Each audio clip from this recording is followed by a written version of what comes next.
had subsequently claimed that they were only returning gunfire.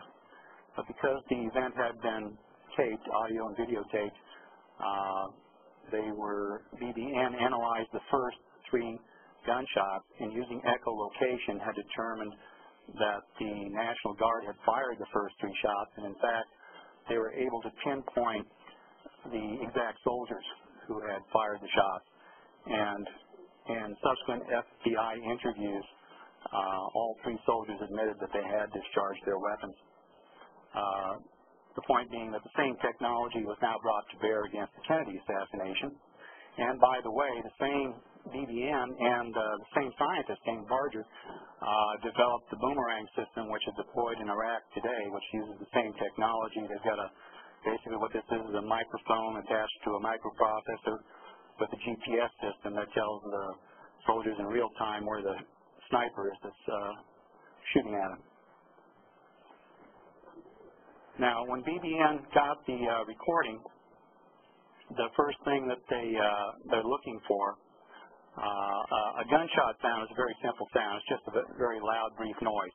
It doesn't have a characteristic frequency, and so the character that you're actually looking for on a recording, well, one of the problems that I should say with if you're looking for just a loud, sharp noise, the problem is that loudness is a function both of the intrinsic energy that goes into the sound, but also the distance. So if I clap my hand next to your ear, well, that's going to be a very loud sound, whereas if I fire a gun a half a mile away, well, that's not a very loud sound.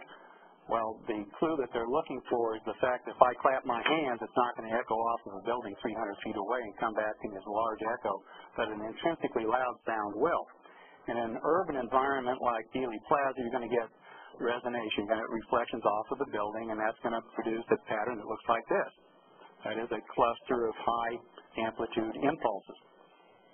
Now, this is just one characteristic. They're looking for a whole slew of characteristics when they look at the recording, but this is just to give you a basic idea of what they're looking for.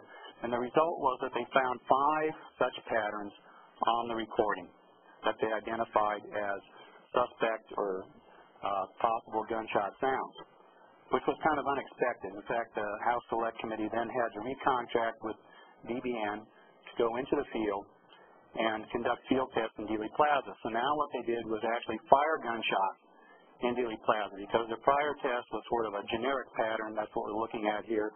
But now we're going to look at specifically what a Dealey Plaza echo pattern looks like and compare it to the sounds on the recording. And they found that all 5 of the suspect sounds matched the test shots that were fired in Dealey Plaza.